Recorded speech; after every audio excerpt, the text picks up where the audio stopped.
no dia 7 de outubro de 2022, nós soltamos esse vídeo. Eu sou Geraldo Maciel. Eu sou o Lucão. Essa é a playlist infinita e esse filme que a gente colocou aqui foi dirigido pelo Robert Zemeckis. Foi estrelado pelo Tom Hanks. E foi uma bosta! Nossa Senhora, né? O que era Pinóquio? Aquele Pinóquio. Era mais uma das tentativas da Disney de fazer versões live action dos seus clássicos de animação para trazer um público novo, infantil aí, que não sei o que tá fazendo. Eu imagino até que a criançada deva gostar, cara.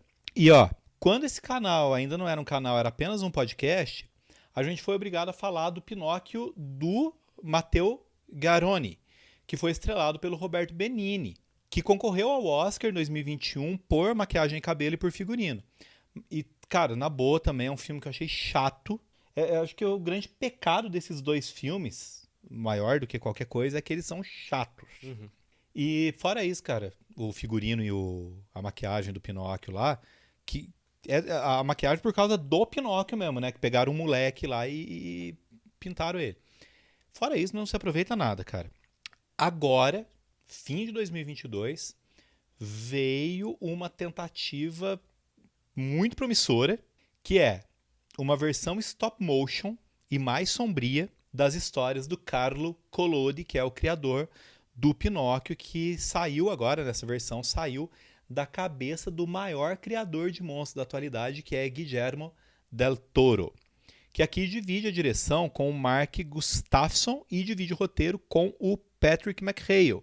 Os dois, o Gustafson e o McHale, são profissionais de animação, fizeram já uma cacetada de coisa, mas nas funções de direção e roteiro, eles estreiam em longas com Pinóquio, né?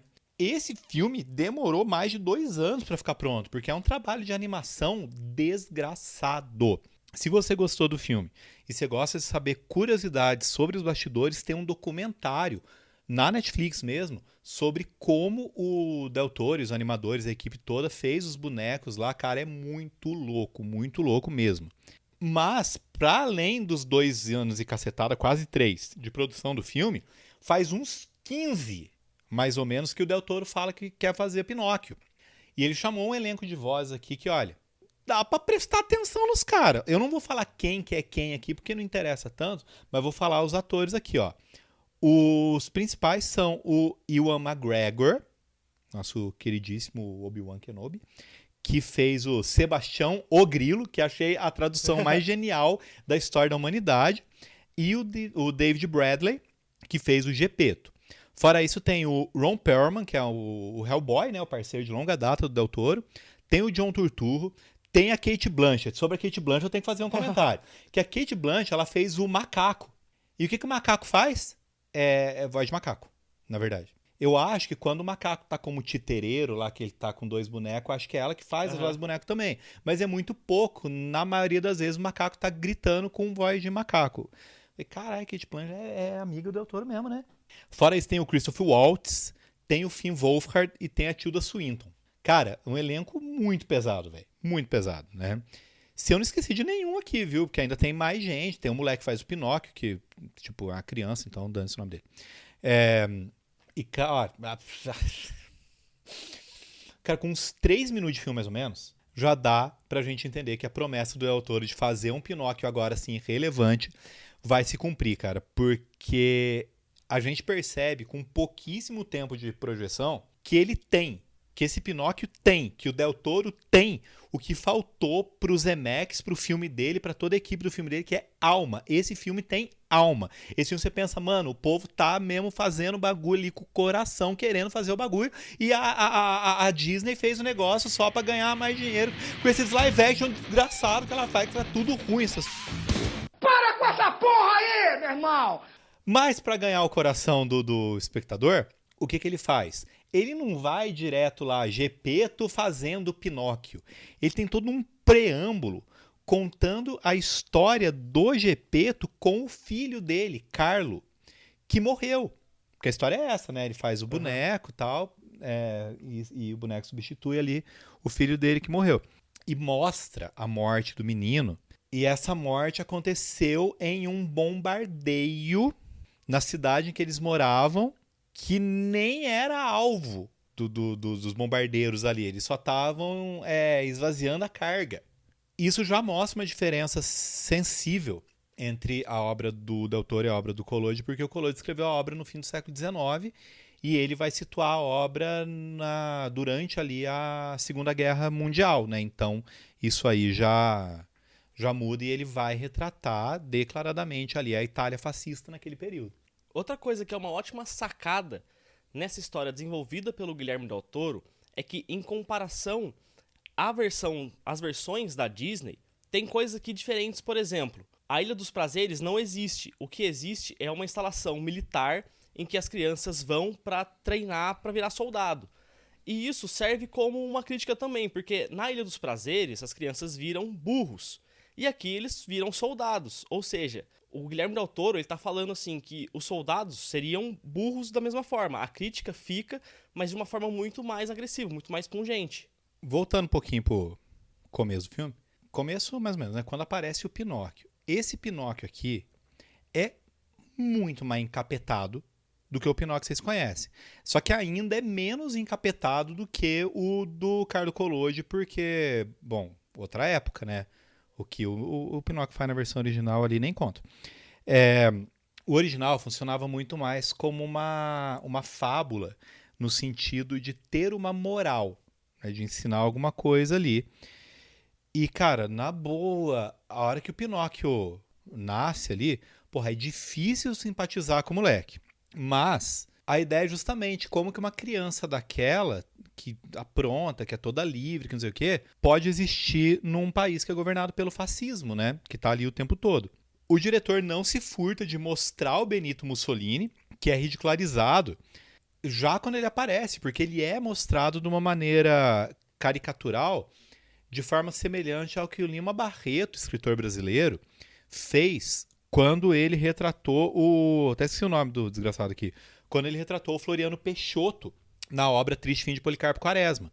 Que a maneira como ele descreve é muito absurda, assim. Então, ao descrever fisicamente, ele está ridicularizando um ditador aqui, né? E, além disso, no filme, o Mussolini ainda é homenageado por uma canção do Pinóquio. Ficou muito engraçado. É belíssima a canção. E falando em canções, pô, da Disney era um musical, porque tudo da Disney é musical. E aqui o Del Toro fez também, mas o que ele fez? Todas as canções são originais, ele mesmo que fez, inclusive, e pode ser até que uma aí concorra ao Oscar, né? E é o Del Toro, né, gente? O cara é, como eu falei no começo, um criador de monstros. Então não espera, por exemplo, você tem a Cleo, que é a peixinha, e o Fígaro, que é o gatinho, lá no desenho da Disney, que é pra que serve aquela porra lá? Pra deixar o negócio mais fofo. Não tem essa fofura aqui, não. Tá? Não tem nada de fofura aqui, negócio nenhum. Não, caramba, né?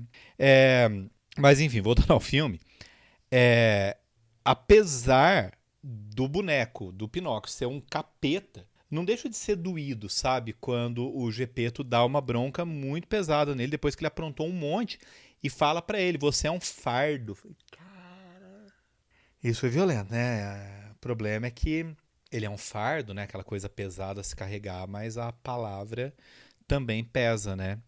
Dito isso, gostaria aqui de incluir na nossa conversa uma música de uma banda mexicana fenomenal, sim, que nossa senhora, meu Deus. O nome da banda é The Warning e o nome da música é The End.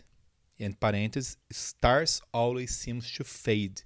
E é engraçado porque no vídeo do outro Pinóquio, do Pinóquio ruim, eu coloquei a música When You Wish Upon a Star, que é da trilha sonora, mas eu coloquei na versão do Renato Russo, e aqui eu coloco a música que fala Stars Always Seems to Fade, que, cara, é a música que fecha o segundo disco delas. Essas meninas, elas têm um EP e 3 discos. Esse disco é o segundo, que é o Queen of the Murder Scene.